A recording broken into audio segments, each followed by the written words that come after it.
So I'm going to reflect on now this course, but how I understand now the trial is that I can use when building my student-centered classrooms in this case. I do think this was a good experience for the course because I kind of am learning through how scholars are going through trauma in their own way, but also how they are in the classroom as well. So like during this entire semester, I had like two scholars who were going through a lot of mental issues. So like they were stuff troubles with getting adjusted to the school life, but also having stuff with that like as well. I also have scholars who are also struggle with the content of the course or just maybe just behavioral issues. So like there are main factors of how trauma can build on and then like they on and just knowing how to where they're going through these struggles, what is causing them these have these struggles in the classroom, or also understanding what does it mean of what how their traumas are struggling. So it could be addiction, it could be bullying, it could be something going on personally or internally that they will not talk to the teacher about. So it's like a lot of stuff we have to understand with trauma. We have to know how to handle those things carefully. But it's also also as teachers, we need to understand trauma can build upon us. We have to know how to manage ourselves when it comes to trauma. But for me, I had almost a death-by experience with suicide and was not a good thing for me because of altercation with one of my students who having a lot of behavioral issues, but her attitude has changed now for quarter two. So like you could tell like there's a lot of gaps we have to work around with one student or myself in general on how to manage myself or how to find comfort where the classroom is not a toxic environment where we are struggling with content. We also try to build a teaching, but also making sure we're having time to make sure our students are okay in the classroom.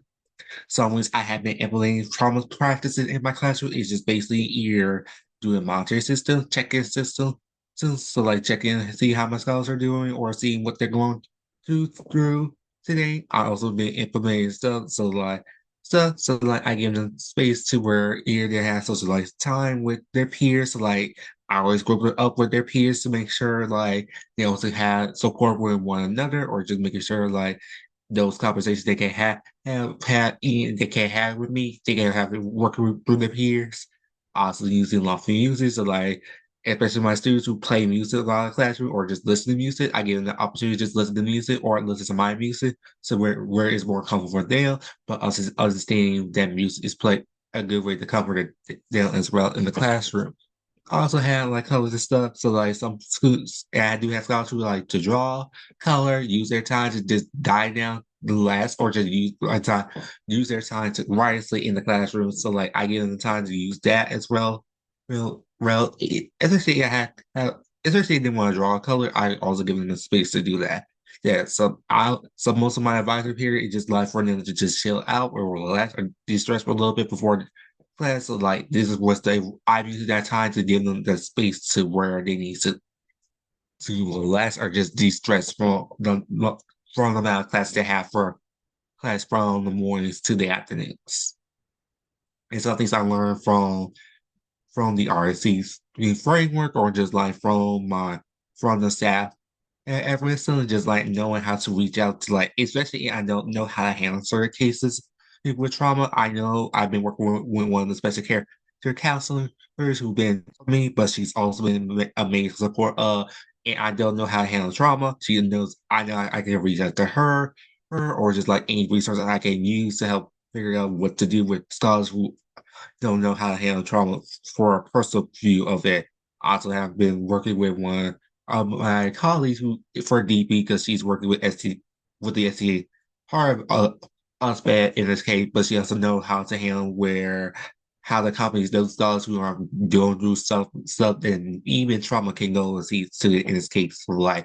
So it also be good to where I can reach out to them plan how to make sure I know how to implement those skills in the classroom, but also know how to reach out to them if I need assistance in the classroom. So I want always want to make sure I know I have that had a team working for me with those types of things, but also make sure like I know who to reach out with certain things of trauma based resources or also how to implement them in the classroom itself. So in my conclusion, I think this is a good course for me to learn, but it's also for me to build my own foundation of going to build trauma practices in my classroom. This is my first year in teaching. I still going to try and implement some of this stuff, but also try to move past the point of trying to make sure trauma is not going to be more accessible in the classroom, but also making sure I helping my scholars get through these traumas as they're going through quarter 2 and for the second semester. So hopefully this is a good mark of starting that route, and hopefully this will continue on.